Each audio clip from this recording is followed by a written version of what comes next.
Amém, glória a Deus. Quero cumprimentar os irmãos com a paz do Senhor.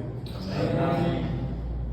E quero dizer que é um prazer estar aqui para ministrar essa palavra para os irmãos e trazer uma verdade de Deus que ela está dentro dessa mensagem. Quero me apresentar, meu nome é Carlos, minha esposa Maria, que também congregamos aqui no MIB, a gente está lá atrás, ela amém? E o texto está em João 6, 68. João 6, 68, que é o texto base dessa mensagem. Esse texto diz assim: Pedro, falando com Jesus, diz: para onde eu irei? Para onde iremos nós, Senhor? Pois só tu tens a palavra da vida eterna. Amém? Glória a Deus. O tema dessa mensagem é o melhor caminho. O melhor caminho. Muita gente anda por caminhos duvidosos, uns porque não têm conhecimento e outros por escolha.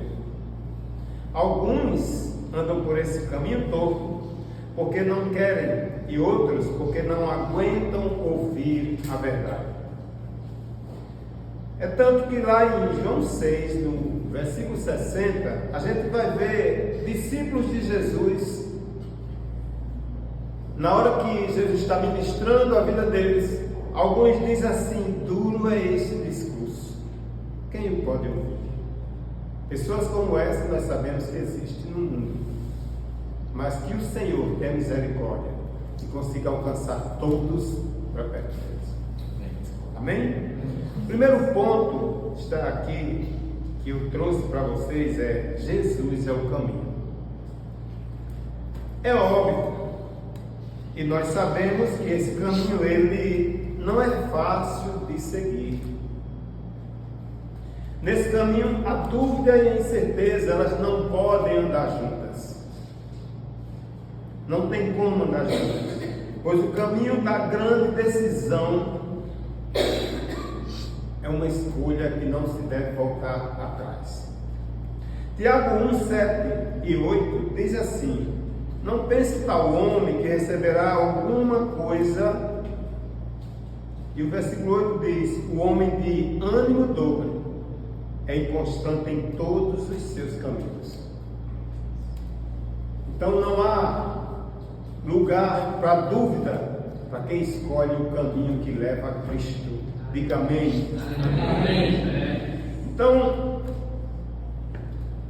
o homem de ânimo dobre, ele tem a mente dividida e não consegue de maneira nenhuma decidir andar por um só caminho.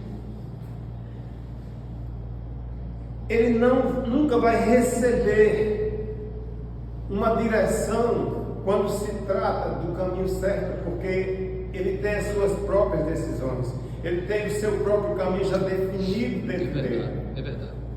Isso é algo que nós temos que cuidar de nós mesmos como cristãos, para que nós não percamos esse caminho, para que a gente não se desvie nem para a direita nem para a esquerda, mas possamos olhar em frente para o alvo que é Jesus. É o caminho que nós temos que seguir. O homem de ânimo dobro, com essa mente dividida, ele não receberá aquilo que pede, porque a Bíblia diz que ele é igual às ondas do mar, levada de uma parte a outra pelo vento. Amém? Tiago 1, versículo 6 e 7. Então, meus irmãos, o tempo ele está próximo. É tempo de escolha.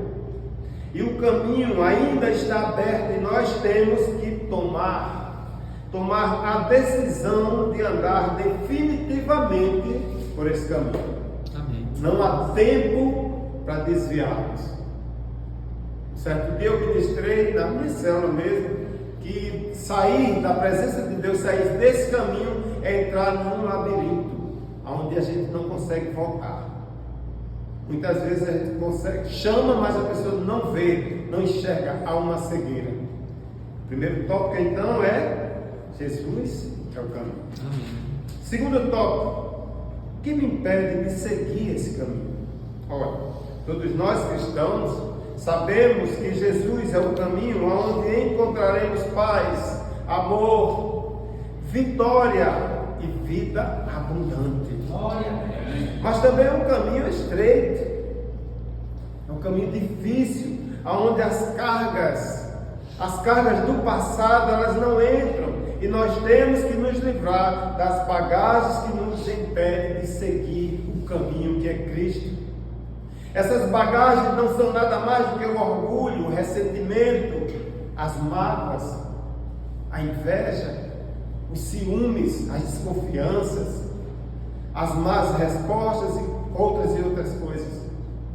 Nesse caminho não cabe esse tipo de bagagem.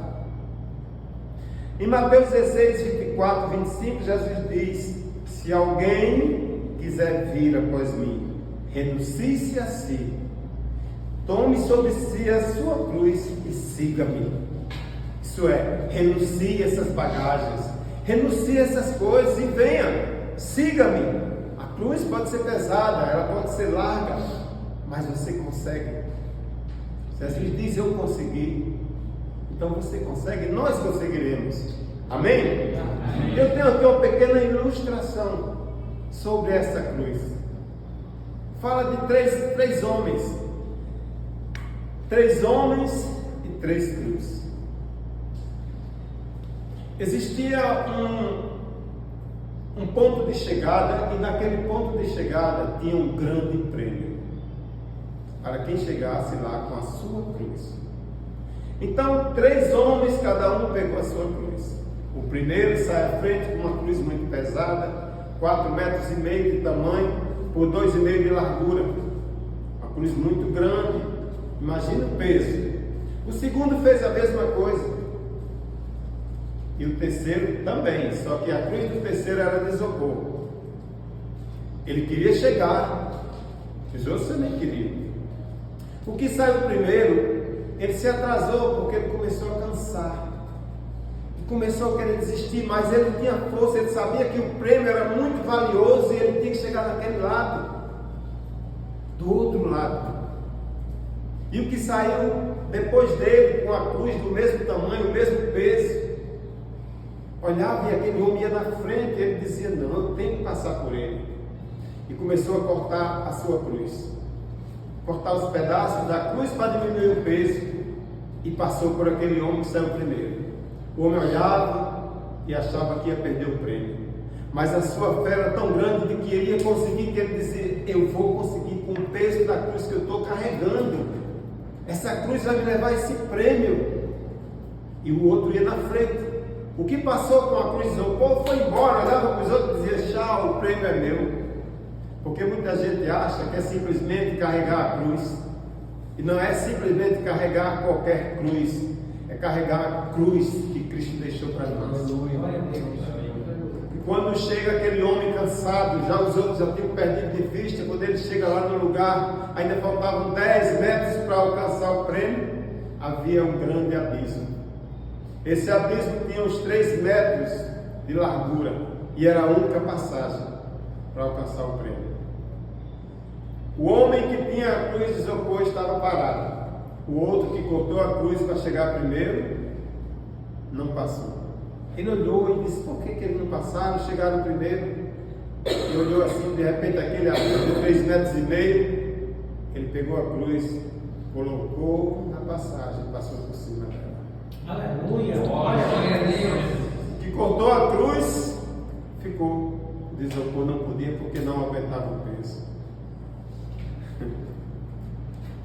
Meus irmãos, a cruz, ela pode ser pesada, ela pode ser grande para você carregar, mas nós temos que suportar esse peso até o fim, porque o grande prêmio que nos espera chama-se vida eterna, e ela está do outro lado.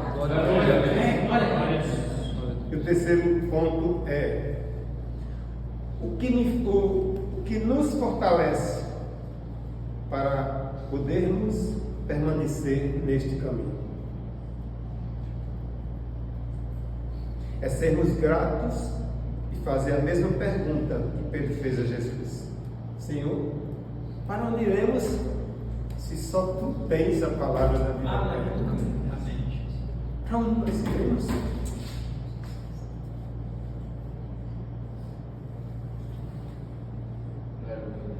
Glória a Deus. Glória a Deus.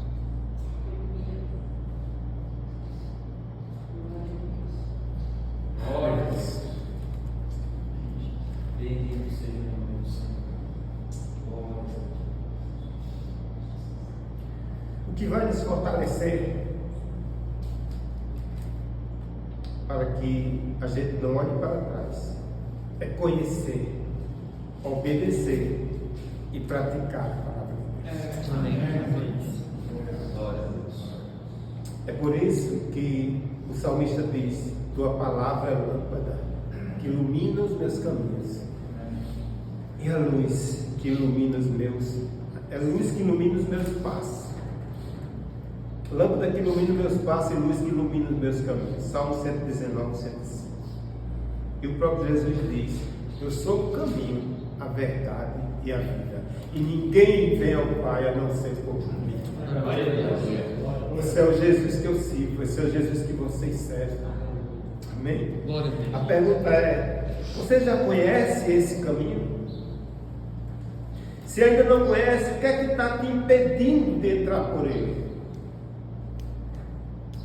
No mundo há muitos caminhos e todos eles levam a algum lugar, mas só um te levará à vida eterna: Jesus Cristo, Salvador.